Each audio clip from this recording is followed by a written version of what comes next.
is Caitlin McInich. I am the VP of Marketing at Tad Beauty, and today I am taking over the PLA Backstage Pass podcast to announce that PLA is officially a distributor of Tad Beauty products, which is kind of funny to say. It's kind of insane. Yeah. Yes, so it's kind of funny to say, but this is something we've always planned. And now that the time is here, I thought this was a perfect opportunity to talk about Tad with Michelle on the podcast. I know Tad isn't PLA. That's fine. But I think it's going to be really cool. I think what you came up with Tad isn't just another product line, but it would be really cool to discuss the history and how it came to be. So Lash artists who are listening and who love PLA understand why Michelle of Paris Lash Academy came out with cluster lashes, because I think that was something you were really worried about when we launched. Yeah, I think I initially was super worried because, I don't want to upset any lash artists who we really built PLA on, the foundations of lash artists. We make products for beauty professional. And when I say, hey, I really want to make this line, I think most people come to me and it's like, are you sure, Michelle? Are you sure? And I'm like, actually, no, I'm not. I'm not entirely sure if that's something that I want to do. All I really know is I see a gap in our lash industry that is going to that lash artists can't capture. For example, I am the perfect person for lash clustered for multiple reasons. I think before you go in, I had my outline, and I think before you dive in, because I do want to cover why this is beneficial for lash artists, but the first thing I wanted to talk about today is what got you into lash clusters. What was your first introduction to lash clusters? Because you've been a lash artist since 2008. You wore lashes. I remember you leaving PLA when we were at Maestro to go get your lashes done at the salon, and you hated going. Yeah. But let's talk about that. Yes, you are the perfect candidate, but why? Why did you start with lash clusters? I hate laying for 2 hours. I am, if you know me in person, I'm bouncing off the seat all the time, always. And then when I lay to get eyelash extension done for 2 hours, it feels like I lay on pin and needle. My lash artists make me lay on my hands. I literally tuck my hands underneath my back just because I talk with my hands. And I'm so anxious. I'm one of those people that if you're my lash artist, you freaking hate me, because I'll be like, are you done yet? 5 times throughout my appointment. So that's really challenging, but I've worn them for years just because me without lashes just look absolutely horrid. So I wore them for probably 13, 14 years. And then I developed an allergic reaction. So, I have severe contact dermatitis. I'm very sensitive with black carbon, literally everything. You break out when you wear perfume. Yes, I'm allergic to perfume. I'm shocked I'm not allergic to my sweat at this point. But I'm allergic to a lot of stuff. So then I have to give up wearing eyelash extensions. And it doesn't matter how much makeup I wear without eyelash extensions. I just don't look the same. Yeah. It's so weird. So I start wearing lash clustered. I wear strip lashes.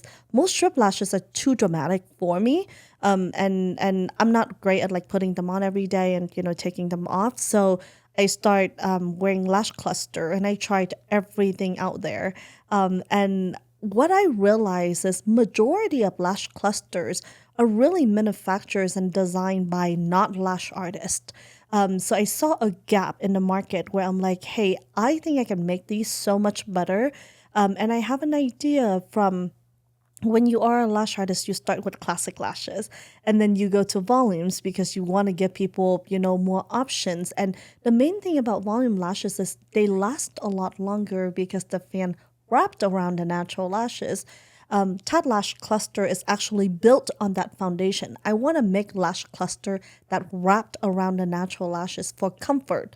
Most people think I do that for retentions purpose, and I think it's a nice bonus because it helps with retentions. But the main reason why I have that our lash cluster wrap around the natural lashes is mainly for comfort. And most people don't really know what I mean until they wear Tad lashes, and they're like, "Whoa, okay, I get it."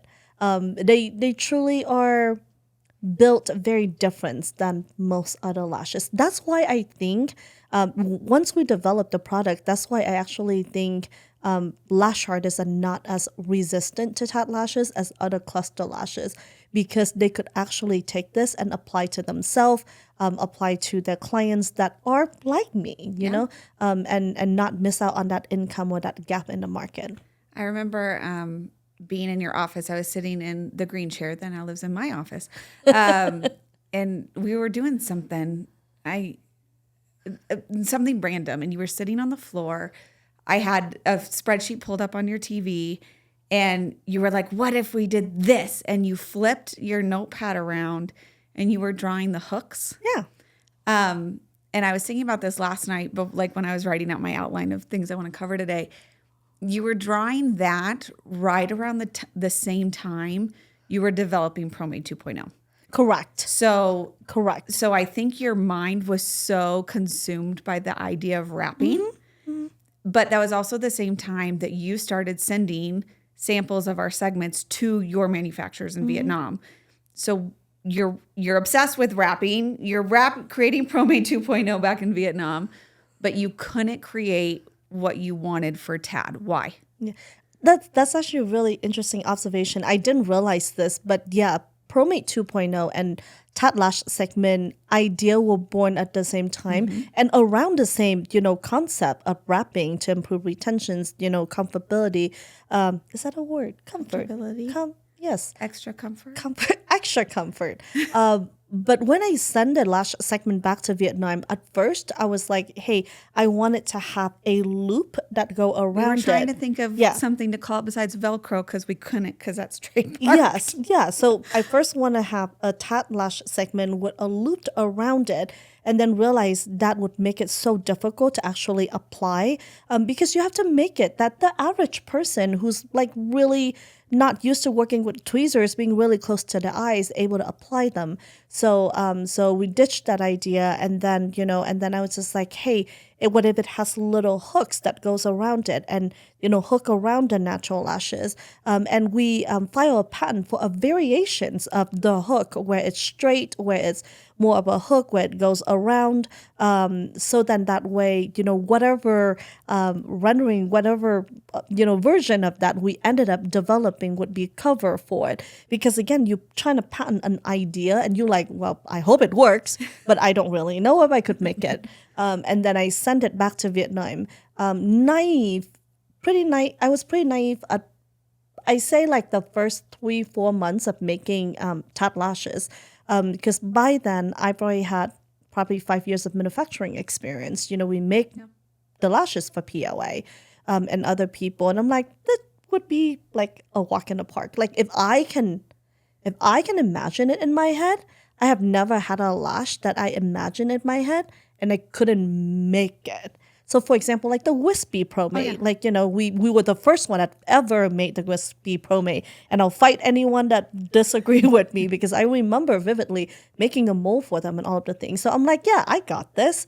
And oh my God, I can't even tell you how much money I invested in like the process of making tat lashes in our manufacturers in Vietnam, because we try all different kind of mold, and we just couldn't achieve the 90-degree that goes up from the base of the natural lashes, because lash in regular lash cluster, you assemble a bunch of hair fiber either using heat press or adhesive or any other way, weaving them, knotting them. Do they do it the same way that we do our ProMades, where they're laying the fibers out and then they... Yeah. So you either heat press them, you thread them on a fiber, you thread them on a thread, like just like a like just your thread, regular clothing thread, cotton thread, and then or sometimes they glue them or they put like tapes on them. There's different ways of doing them. None of those actually allow you to have a hook or a hair fiber that goes 90-degree up. It's just not really possible. And I try a lot of different ways by making mold where the extra, hair fiber would go up, and it either is not stable, or it was just kind of all over the place, or it was very pokey. So after a while, I was just like, well, the idea is great, but I don't know how we're going to be able to do this. And then an idea was introduced to me saying like, what if we 3D print lashes? Not particularly tat lashes, but they were talking about 3D printing eyelash extensions. And in my head, as soon as I heard that, I'm like, wait. I don't necessarily need to 3D print eyelash extensions because I got that part down, you know? I do have like 700 people there. That's the little jobs. But what if I could 3D printed these hooks?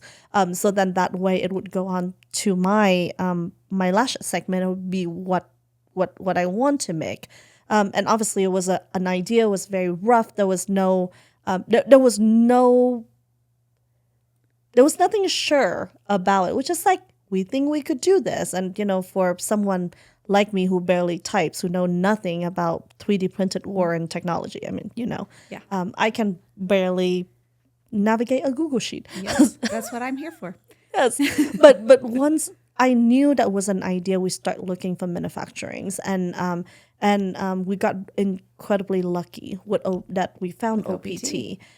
They are, I think, the only company in the world that can actually make what we're making now in the scales that we are making now. And with the accuracy that they're making. So yeah, that's how Tat Lashes kind of were not purposely made in America, but ended up here because it's the only place that have the technology to do it. Yeah, so 3D printing, I want to talk about that too. So we met OPT. You went there a few times. You had your 8 style ideas. They said, we can do this. And as you, just the other day, we had a video, and I believe the phrase, we sent it to our 3D printer, and you were like, remove that from the video. It's not that easy. It's not that easy. No. We're not downloading a file from a free website and clicking print on our printer. What is the process of 3D printing a new lash style? Okay. Or a lash, like from the beginning till to a year and a half later when I had my first thing to sell. Yeah. Explain. So when you think about printer, right? Like I print a piece of paper off of my printer in my office, or, you know, my son print a toy off his 3D printing toy. It seems very simple. Like you have a file and you put it on and it prints. And then you're like, oh yeah, you know, I'll be printing millions of this. Actually, the funny fact was someone who talked to me about 3D printing was like, this would be so incredibly cheap. You will be printing this on like, you know, a quarter of like a cent. It would be. Do you remember when we talked about? They're like, it'll be like an it would be eighth of a penny money to print a lash. Yes. You know, it would be equaling to printing money. And now every time I see a segment, I'm like, oh my God. Yes. It's so much more complicated than that. And I think most people don't realize. I mean, I didn't know this going into it. And if I did, I don't really know if, you know. if we'd be here today. Because if I knew everything, every hoop and jump and hiccup and things that we've had to go through to get Tat to this point, I'd be lying if I weren't a little scared. You know, I mean, so I went in, was like, yeah, let's 3D print this. It's going to be great. But then I realized that once I have an idea and I say, this is the design that we want to do. So we send them the SketchUp design, and then it comes to the first part that we all have to figure out, well, OPT mostly have to figure out, is what material are we going to print it with? Okay, you say printing, it would just be like resin, right? But there's so many different type of resin and different compound and formulation that you mix into the resin to make the material that print Tat Lashes. And it's liquid. I think that's what's really interesting. So like my father-in-law loves his 3D printer. It's like this spoolie of thread, like plastic thread. And then it makes a toy for my son. They print with liquid and it's a light. So the light shines into the liquid and every flash is another layer. So they're mixing all these liquids. It's straight chemistry. Okay, I will explain this in a way that is not scientifically accurate, but this is how my brain understands this. I looked at it as almost like gel polish. Okay. You take a gel polish, which is a liquid, and then you paint it on the nails, forming a shape, and then you put it into a light, which cures your nail polish. And that's kind of how Tat Lashes is made. It's not that simple. But in my head, like, that's how it works. And then you rub it with alcohol, just like they spray down. Yes. So this is how really Tat Lashes are made. So number one, formulations, the material that we make it of, it took us almost a solid, I think, 6 or 7 months until we actually 108 iterations. Yes, 108 different compound formulations. So that's 108 different mixtures in these barrels this big. Well, yeah, and Just to say, nah, that won't work. yes, but when they print it, it works, right? When they print it, it comes out and we'll be like, oh, this is great. We don't know it doesn't work until I actually get the lash segment, looked at everything, put them on, and then come back and say, nope, it needs to be more soft. It's softer. It needs to be more taper. If I hear the word taper one more time in my entire life, that would be too much. How do you think they feel? I know, but and imagine you have like a team of absolutely brilliant. These are like the engineering. smartest. Like every single person, like the main woman who worked on our lashes went to Carnegie Mellon. Yes, like that's not a real thing. She's so smart. She's so humble, but she's so interested in the project too. Like she wears the lashes herself and she tests them, and she's like, hey, it needs to be like this. So it took us months with the help of a really, really famous and world-renowned chemist that helped us finally, nail down to the formulations of our lash hair fiber. So the first one out the way. And then we have to figure out how to make them black because they come, guess this, white. David, yes, I have the original hair fiber and it sits on my bedstand because I looked at it every morning just to remind us like, how far have we come from it? It comes in this little like plastic tin and it absolutely looks atrocious. It looks crazy. But it was white. And then we were like, oh, color, this is an easy fix. If we gone this far, it's an easy fix. And then we try spraying them. We try to submerge them in dye. We tried everything under the sun to add pigment into our lashes. And none of them work. And then one day we jokingly say, well, we should just add like black color into the barrel. Like I came and I told OPT, I'm like, we should do that because then we'll print black. The horrifying look on their face. So like looked at me and they were like, we can't do that. And I'm like, why? Like in theory, would that work? Because I don't know anything about 3D printing. So everything I have to ask, like, does that work? Is that a thing? Or am I just crazy? And they were like, well, in theory, that works.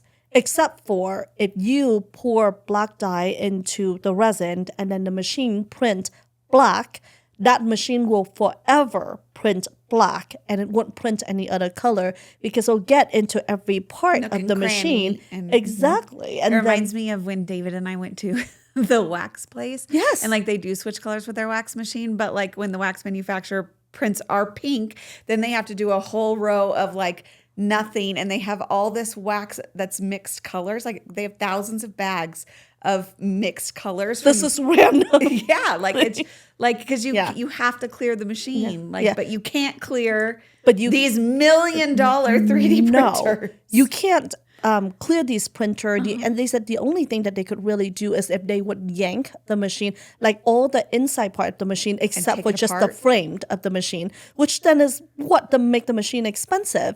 And don't quote me, but I think each of the machine costs a little bit over $2 million. Yeah. And when they told me that, I'm like, great, let's do that. I promise this is gonna work.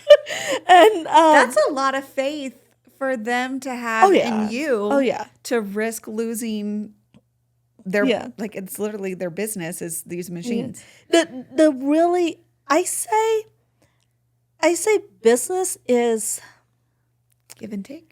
No, I think business, when I go into a business and do business with another company, we always look at it's like, what can we get out of it? What can we leverage? It's not from like a snarky Shark Tank sort of like I take. It's more from like a protecting yourself Yeah. kind of view for business, right? And You that's why, you can't be a pushover when yeah, you work with other yeah, companies. and that's why we have Papa Jeff, who Yes.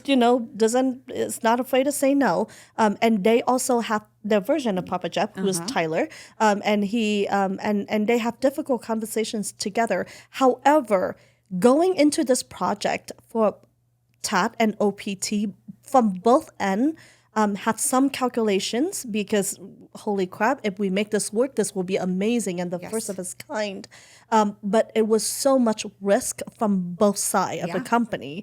I literally, at this point, TAT ran through my savings that I've had for years. As you remind me often. Yes, and I'm like, and then for OPT is a whole team of 10, 15 people, all very high salary, all could be printing spaceship part, instead of making lashes. It's so much faith that we both put into the company that I think that's the reason why we were able to ride through all the difficult waves together. There was not a lot of finger pointing when something goes wrong because things goes wrong often, where they come back and they're like, well, they printed this. And instead of me going like, that's not what we agree with, I understand that's a part of product development.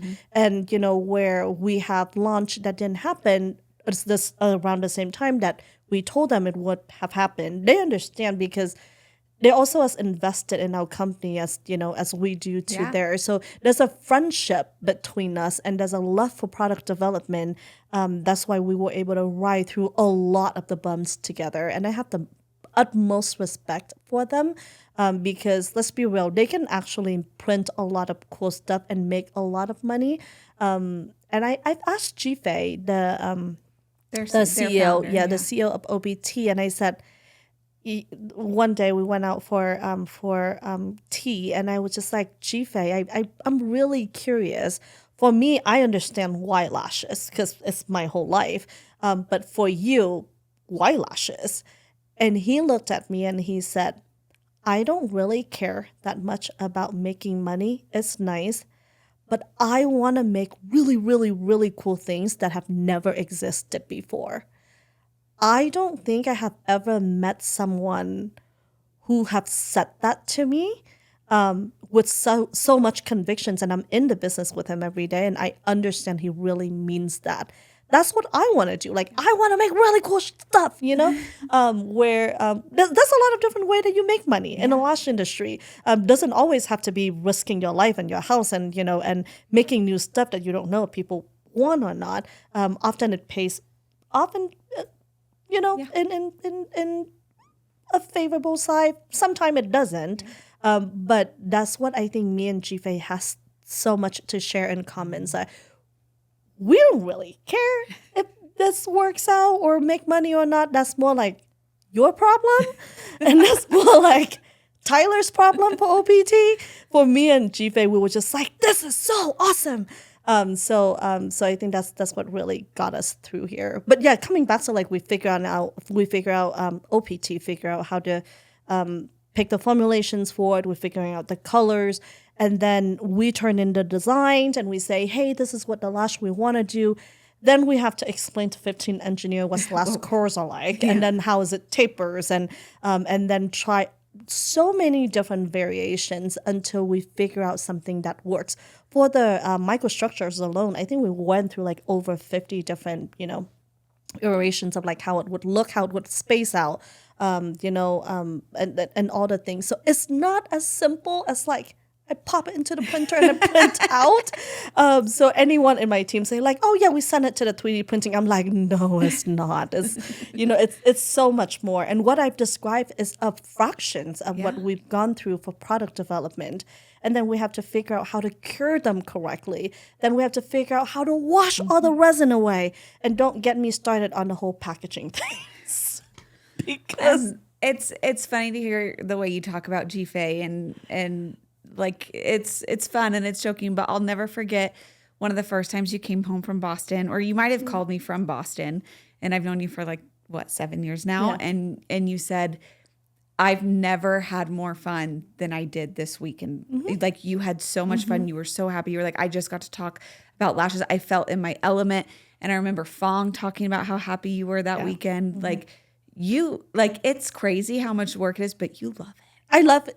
I love it just because I think, like, if you put me in work in finance or marketing, I think I'll be miserable and I suck at it. But I think I finally found something that truly makes me happy at work. I've always liked what I've done, but there's nothing makes me feel as excited and as free as doing product development. And when I'm put in a room full of people that's what they're allowed to do for their job, I was just like, can I stay here? Because anything that I throw at them, or I say like, can I do this? And if you listen to me talk in podcasts or in general, I often say, well, tell me if I'm crazy, because a lot of my ideas are very crazy.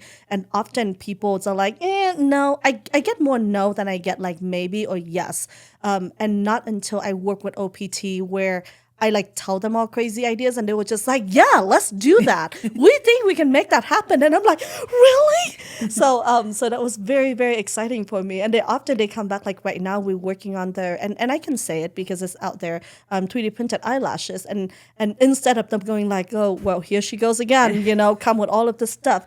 They can't wait to work on something new. And they say like, they can't wait to see what other crazy ideas that I come up with, because I think ideas is what move industries forward, right? Like, doesn't matter what idea it is, trying something new it may change a whole entire industry, especially now you see like tariff happened. We did not plan this with, the whole tariff thing.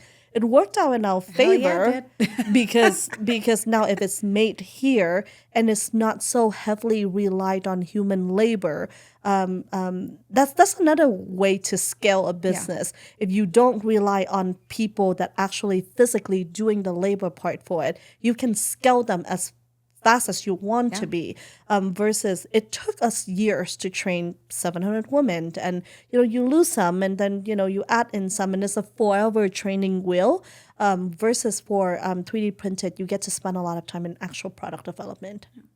So for anyone listening who has no idea what we're talking about up until this point, because I'm sure there's a few, what are the biggest thing that make TAD clusters different than anything else available on the market?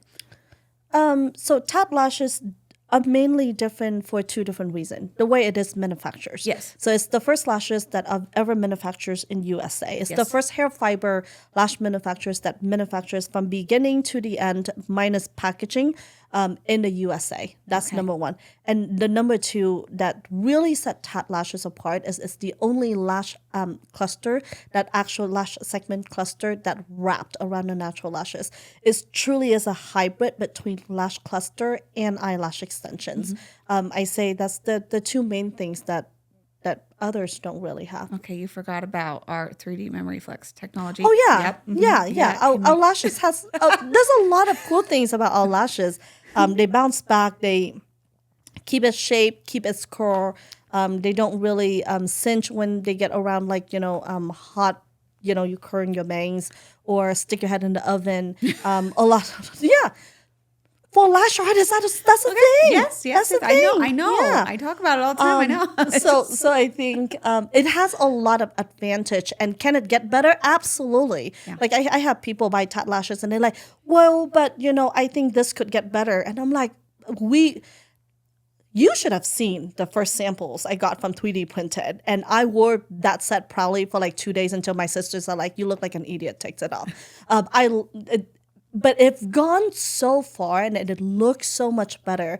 And I see the better variations print even on each different batch that we get. So, oh my gosh, it's really funny. I talked to Elliot from Lightheart Lashes, and he said the really challenging things that he could see about TAD lashes right now is TAD lashes could improve on a couple of the things. And we talk about how, we would improve lashes in general, because he just loves manufacturing. And he said the most exciting part about TAD lashes is oh my God, the potential and all of the things that you keep developing and making it better and stuff like that.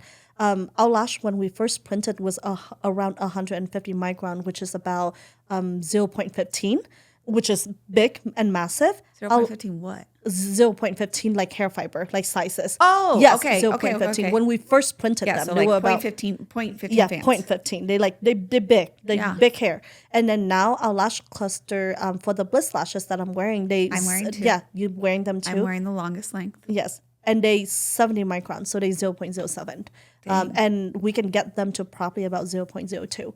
But you know, it's product development. Yeah. Is, you know, in a year you'll be like, holy crap, those look so good. Yeah. And that's not a thing that I'm coming out and say like, oh, it's a thing that I'm confident and I know that it's gonna keep getting better, you know?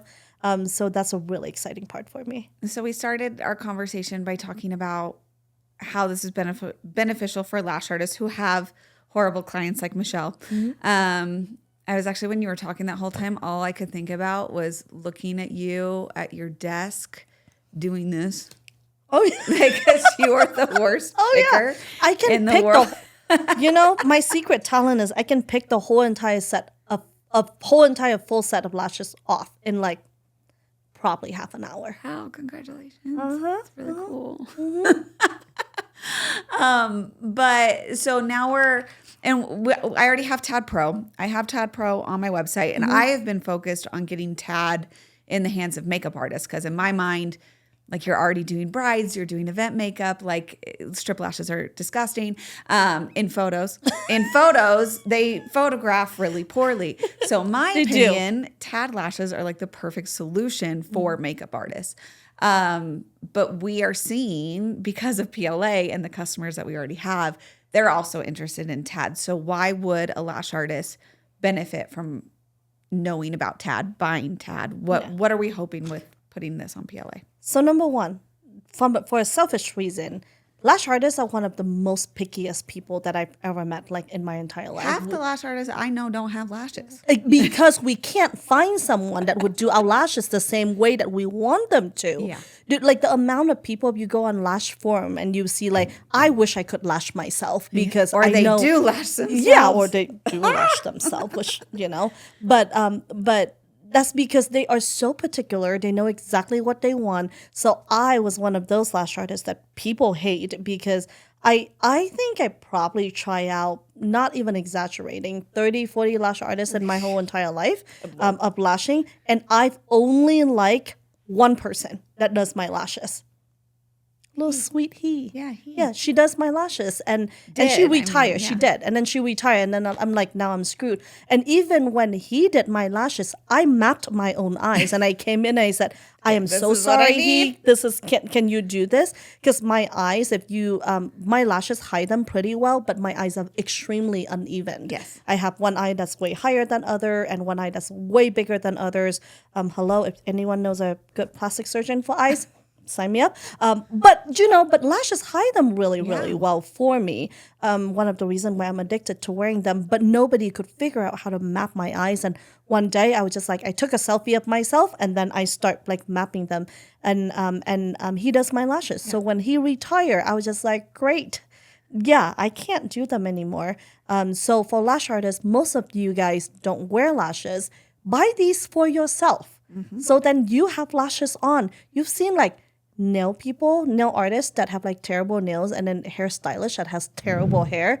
Yeah. That's how lash artists kind of walk around with like no lashes. And if you want them and you OCD and you want to do your own, that's a great start.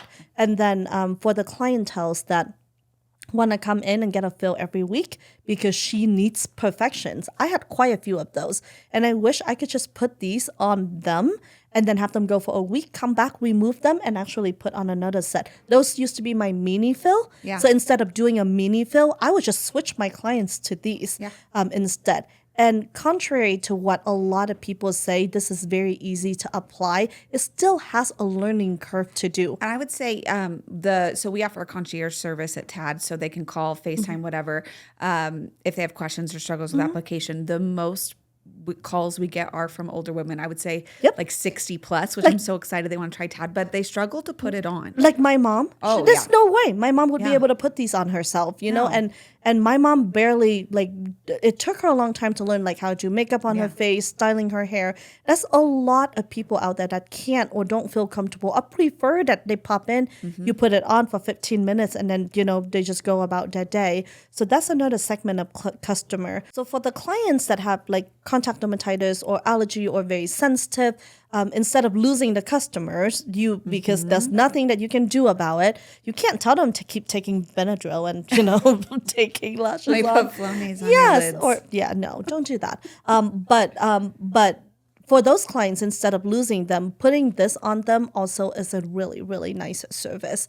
And for people that are busy girly, that cannot lay for forever, you know, and very, very anxious, this also is a good service for them. Because guess what? You lose them anyway. If you don't provide this service for them, you lose them anyway. This is exactly like how when Lash Lift went into the lash industry, and then the lash artists are like, no, I don't want to learn how to do lash lift because it take away from my eyelash extensions client. They leave anyway because if they wanted a lash lift and eyelash extension doesn't work for them for budget reason, for time reason, for sensitivity, you know, allergy reason, they go find another lash artist that would do a lash lift. So it's not any difference than that. And anything new would obviously get a lot of resistance. You know, I mean, I expect that. Thankfully, people have been really, really kind. Yeah. But I think that's because we went into it and do it with so much heart and not just, it's not a money grab for me because God know it has not made enough money. Hey, I'm for doing me my to- best. No. But I'm saying for how much Yeah. I put $10,000 into PLA. So PLA has always made money and we've never was like, hey, like I have to put my own money into PLA. I have put in every dime that we put in at TAT. And because of the technology and because of the product development that was very, very, very expensive, that's why we, you know, invest way more in TAT than we did with PLA. And we expected that. But coming back from like a lash artist perspective, if you don't adapt or if you don't add it in, you lose those clients regardless. And change is difficult, but it's inevitable. So this is when I called you this morning. I said you might need a safe word. One thing She's like, oh. I wanted to talk about the tough things too. We've hit a lot, but so I obviously have a small team at TAD. I don't work at PLA anymore. I'm gone. I work downstairs in the dungeon, is what we've named our Slack channel. You did? Okay, for the record, the dungeon is exactly the same square footage as upstairs, minus the daycare. And minus the heat. Do you know it's Is it cold down there? Do you know? Because there's like your offices go out a little bit, and then because of that walkway, so we actually have like a huge covering, so the sun doesn't beat on our windows. So That's nice. It's not hot in our room. I'm like baked as a lobster in my office. Yeah, downstairs is really nice, and I don't have to walk upstairs after lunch.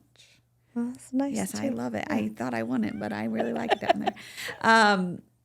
But no, so the comments I see most often are how long did they last, which we haven't talked about. Okay. We say 5, 7, 10 days. Yeah. I wear mine for way too long. Yeah. She wear her for like 2 weeks. I wear mine for 5 to 7 days, depending. I mean, once they're on, They're I'm on. not taking them off. And then the second one I see most often is, I hope this is patented. And there's some drama with the lash industry. And I think the cluster lash industry specifically, I don't want to name names. But one of the things you chose to do with Papa Jeff and the lawyers was to completely separate TAD and PLA to protect what you were building. It's not just for that reason. I separate TAT and PLA for multiple reasons. So if people don't know and they look at PLA are actually very segmented. Yeah. So PLA right now sit on this building. This building is owned by me and my husband, but it's in a separate company. Ivy Properties. Ivy Property. Ivy is Lana, Lana's daughter, my niece. And Dylan Export Company, which is our private label, export company. It's Dylan's name after my son.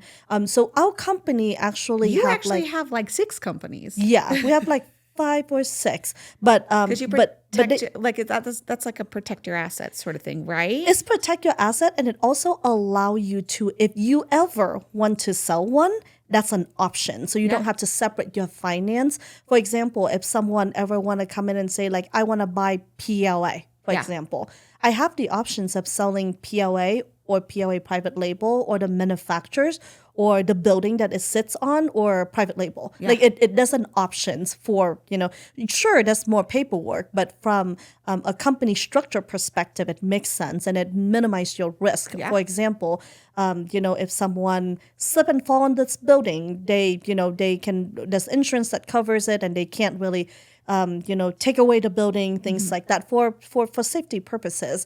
And when we launched TAT, we decided to separate TAT completely from PLA, following that model. But also because I want to protect, like PLA owns some of its own patents, and then TAT will too. And because it's mostly a consumer market and a little bit professional, I don't want to. And this is just being very transparent. I don't want it to come to a day where people come in and say, "Hey, I want to buy, PLA," and they just assume that TAT comes with PLA because it doesn't. And that had happened to my friends before, where they own where they own one company that have 2 product lines that are somewhat supporting each other, but it's 2 different product line, and they say, "Oh, I want to buy this," and they just assume that second line comes with it, and it doesn't necessarily do. So we separate them from the beginning, and then for legal purpose, to minimize any chance that I get to minimize risk for a company, I do it because that's the smart things to do. So one of my many expenses is I have to pay rent to Ivy Properties just for living in the dungeon downstairs. But PLA pays rent to Ivy Property But too. I also have to pay a 3PL fee for storing my stuff in our warehouse. Yes. And I have to pay the warehouse to pull my stuff. Yeah, but that's another segment that people don't know that PLA has, where we 3PL for companies, where company can send products here. We have a very efficient, system where we pull and pack people's orders, send it out. We have really, really good shipping fee that other company can take advantage of. So if they were a little bit smaller, but that's just how we structure our company. Now I'm just another client. I mean, you're more than another client. Like we share offices, and we share a lot of our stuff. But that I have to report. If I borrow David, I have to tell Corinne, David worked 15 hours on TAD this month. Yeah. This podcast does not count as my TAD time. Okay. She's very strict about her financial report. Like, this is how much I spend at TAD a month, and which I appreciate. I will fight it to the death. Yes. Those aren't my Amazon charges. But no, I think most people don't realize why we compartmentalize like our companies. But there's some drama in the Lash clusters industry.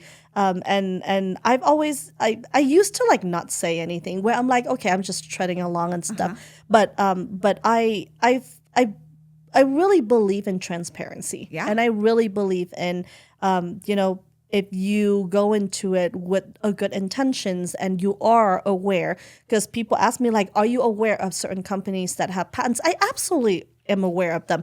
I worn their never lashes. Heard of them. Yeah, no, I've worn their lashes for years, and if they actually looked up, my name in their company, they would see that I bought the lashes straight for 2 years. They don't think you're real. But you know what I mean? Like, because did I buy the lashes? Absolutely. I was a customer. Yeah. And I bought lashes from many different cluster company because I won it for 3 years before I decided that I was going to make TAT, because I see a gap that I could make this better. So it's not a secret, or it's not like a sneaky. I buy the lashes and I figure out like, what can I steal from it? TAT lashes truly is so different. And did we hire an attorney firm to say like, hey, we want to make sure that we operate on the up and up. We make sure that everything that we create, we don't violate anyone's patent, because patent is really hard to get. Yeah. And they built And on you have one innovation. now, so yes, I actually have congratulations two on that. now. Oh shit. Yeah. That's my girl. But they're really hard to get. They take a lot of time, cost money, Yes. brain cells, blood, sweat, and tear. I've known them, So for the people that hold the patents for them, I have the utmost respect for them. I don't want to violate that patent. That's why I do my research to say, hey, if I do this and I have this idea and I don't think it violates anyone's patent because there's nothing like that exists, do you think I can patent this? Because I also want to protect my idea. And I did. I went to my attorney and I say, this is what I have. This is what my concern is. I don't think it violates. Can you tell me? And then did they study other companies' patent? Absolutely. Because that's the smart things to do. And you have to. The amount of times I've called you and you're reading 69 pages patent that I thick. don't understand, And it's hard for me to understand patent because English is not my first language, and patent language is just another word. So I have to read something like 3, 4, 5 times to really understand what it say. But for anyone, because I sometimes hear other people that own other Lash cluster companies saying like, oh yeah, no, we don't care about like we don't care as in like, no, we didn't study it, or we didn't this, that, or other companies are upset because their patent portfolios are studied. You have to do it. It is the legit business things to do. It's such a vague and vain things to say, oh yeah, no, I didn't like learn about this company's patent, or I didn't study it. I absolutely will tell you that any patent in the lash industry, I have read it more than 5 times. I have studied it because I don't want to mess up. Yeah. I don't want to step on people's toes, or, ideas are cheap. I always tell people ideas are hella cheap because everyone has ideas.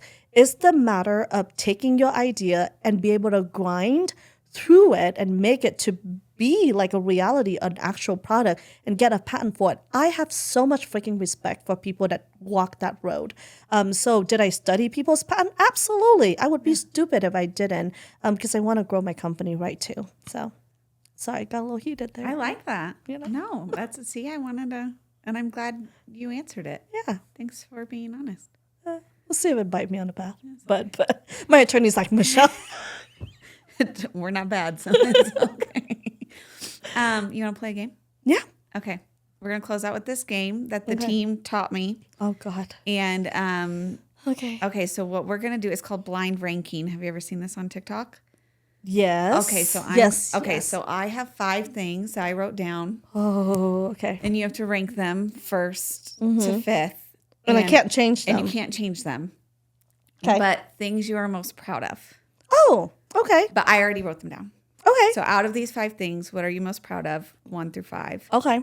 Blind ranking. Okay. I wanted a whiteboard so we could write it down, but hopefully David can pay attention.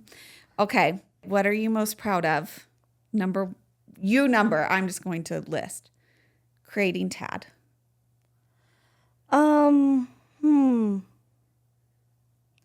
I would say I wanted to say 1, but I'm going to put it at number 2 just in case of something else bigger that comes. But I say 2 because that is absolutely the biggest risk I have ever taken. Yeah.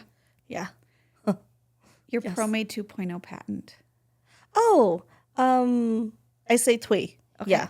Some risk, not crazy, but really, really cool. Yeah, you have a patent. Yeah. Oh, the amount of time that I cried over that ProMade 2.0 is unreal.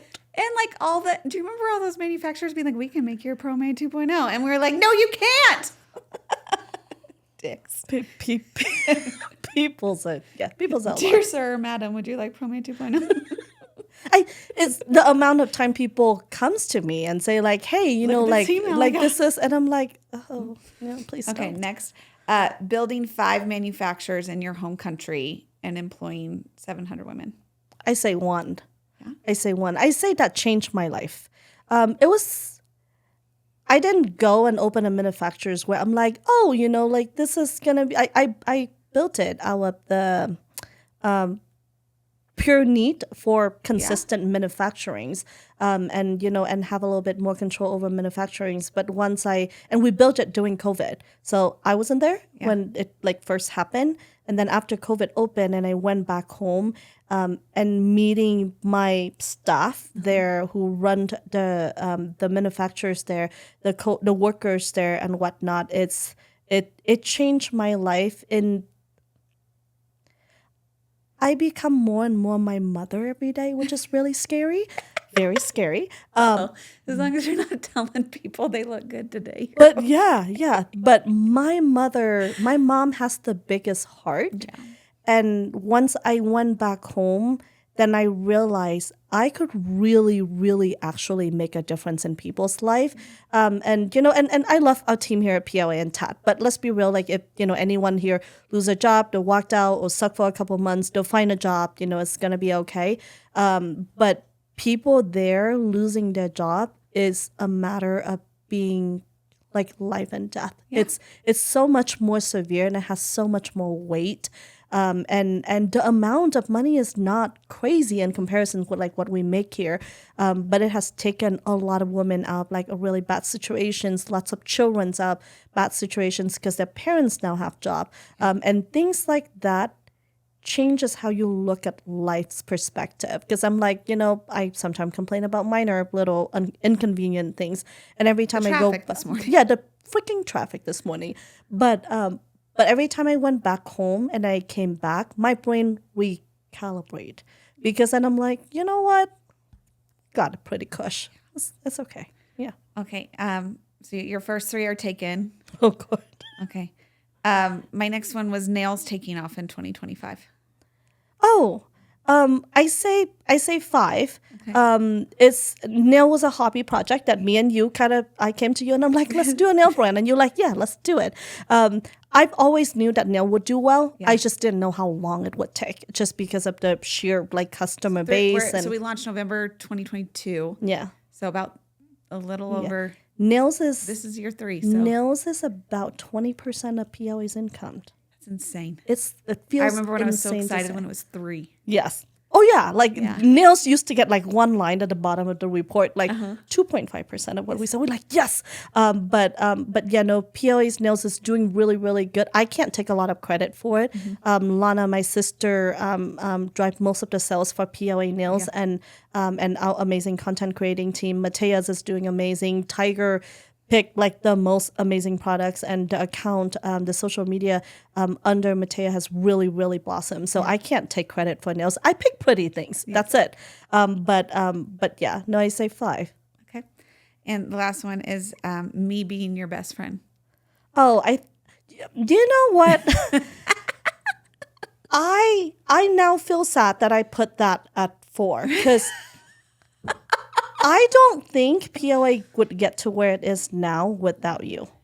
I agree. I solely say, I mean, we butt head a lot, and because we both have very strong personality, and sometimes it's hard because I'm your boss, but then like I'm your best friends. But now we figure out where we say, okay, I'm telling you this as your best friend. This suck, or sometimes like hey, we talk as you work for me. But I think I hit the jackpot when it comes to having a best friend that's so talented and cares so much about the business. And people used to come to tell me, I don't know if you know this, like, Caitlin said my company. Like, kind of just tell me, like, hey, like, do you know Caitlin said my company? And I said, yeah, her company, because I feel PLA is as much yours as it is mine. So sometimes you come and you're like, hey, I know I don't work at PLA anymore, but I see this. And I know you do that because you care. But also, most people are lucky if they have a good best friend. Yeah. But I feel like I'm luckier because I got a good best friend that is so fucking talented. Does that make sense? Yeah. So I feel the same. Yeah. Well, I don't really help you a lot because I usually come with questions. But I get so excited watching you, and especially with product development and what you've done here at PLA and now what you're doing with Tad. Like, I get excited watching you thrive. Yeah. They said that'll be a good TikTok list. Most people say best friends don't really survive working together. That is what they say, They but I don't. think the difference with us is we didn't start out as friends. You didn't hire me as a friend. Yeah. And our relationship, we just got close because we worked so close together. Yeah. I think, Yes, right? but I also think because we're very similar to each other. So like, like both of our husbands complains about we work too much. Yes. And we're both very ambitious. I don't really have friends. Like I have acquaintances. I have people that I love and enjoy spending time with, but I don't really have friends. My circle is incredibly small. And Caitlin is actually, she's my best friend, but my mom actually called Caitlin third daughter because, she's like, what's the third daughter? And I said, downstairs. Except when we go shopping, they think I'm your translator. Which is the weirdest thing. Yeah, people are strange. But yeah, no, I'm so grateful for you, and I don't feel like I feel like if I don't say it enough, I want you to know. Like, I don't think Don't make me cry. I don't think I would have launched TAT without you. You don't think so? I don't think so I because remember when you pitched the job, I wasn't sure if you wanted me to take it or not, but I think you were just trying really hard not to make the decision for me. well, because it's a life-changing decision, right? I mean, I'm not gonna tell you like, hey, quit your job where you lead a team of 15 people to go work in a dungeon with, one person. But also there's no one else that I would trust for, to grow the company the way that you do. So that was difficult, but I'm glad we argue a lot though. Ish. In a fun, bickery way. Yeah. But we also have a lot of positive conversations. Yeah. Like Saturday, we just FaceTimed for like 2 hours, and I was just wandering around my house. And I don't think we talked about anything important. And I think we talk about other things rather than works too, So yeah, no, I'm excited for what TAT's gonna do. And now that you have TAT Pro at PLA, we gotta work together even more. I know, because it's so funny. I feel like I've seen you less it's almost been my 1 year since I switched to TAT, which is crazy because I switched last June. Yeah. Yes. Yeah. So I've seen you less professionally in the last almost year than I have working with PLA because you don't really, like, except for product development, I don't really see you much for TAD. Yeah, because I don't need to. Oh. Because you got it. So, yeah. Plus, I suck at all the other things anyway. So, it doesn't really matter. That's all I'm really good at is product development and a little bit of finance. And then the rest of it, the team sometimes I get my 2 cents and they were like, Michelle, Good idea. And then, and then they went and be amazing anyway. So it doesn't really matter. So, yeah. So officially this week, anyone who loves PLA, you don't have to go to a different website. You can use your points on TAD. Tons of TAT customer already are PLA customer. I know, it's same. Like it really is. But not a lot because our customer base is growing drastically. Let me tell you. That's great. Yes, we're doing great. I had a really You're crushing good month. it. Yeah. We're getting there.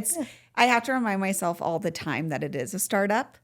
But the growth is exciting to see. I just learned this.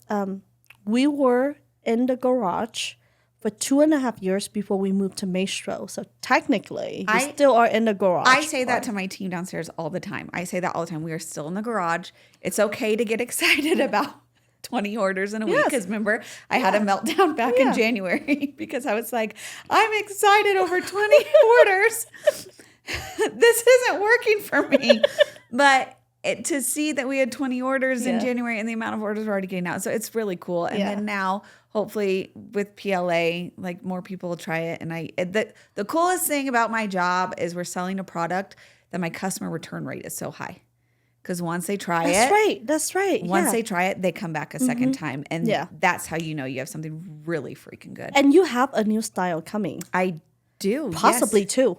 Possibly two. So we have 2 styles available. Had 2 styles available when this airs. Will be the week we launch style 3, which is wispy.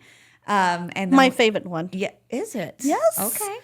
Yes, That's good to know. Like Bliss is more like casual, and Every and Dreams day. is more like dramatic. But like wispy, I could probably, I would imagine I wear wispy a lot. Every time I put them on, I'm like, whoa. I was joking with Allie yesterday. I can't wait till we have 10 styles and we can't pick a favorite because there's too many. They already are splitting downstairs of like what people like. I Have know, dream, yeah. have bliss. Yeah. Okay, so what's next for you?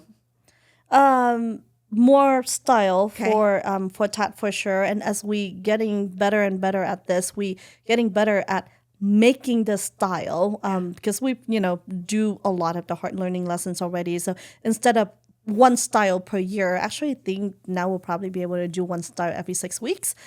So then Except for August. No, except nothing for happens in August because August. the baby bee is coming in August. Yes. So a lot more style. We working on something really exciting for Tat Lashes that I think will make everyone genuinely excited and Yeah. happy. So I'm working on that, and then 3D printed eyelash extensions. And then moving Just casual, just like I'm gonna 3D Your well, it's pro mates are gonna be 3D printed. We've already had like 3 set of lashes made at PLA, Yeah. applied at PLA for 3D printed lashes. And are they perfect? Absolutely not. Will they be? Yeah, because we've gone so far. We're probably 80% there. So I'm really, really freaking over the moon excited about that. Yeah. Well, I'm glad we got to sit down and too. talk about Tad. Yes. Tad is dope. Tat is dope. Tat is dope. And I'm hoping that like the lash artist that's watching, you give them a chance, at least for yourself, put them on and have an options rather than just go like bare eye naked. Yeah. How do you close out a podcast? All right. Just like that. Just like that.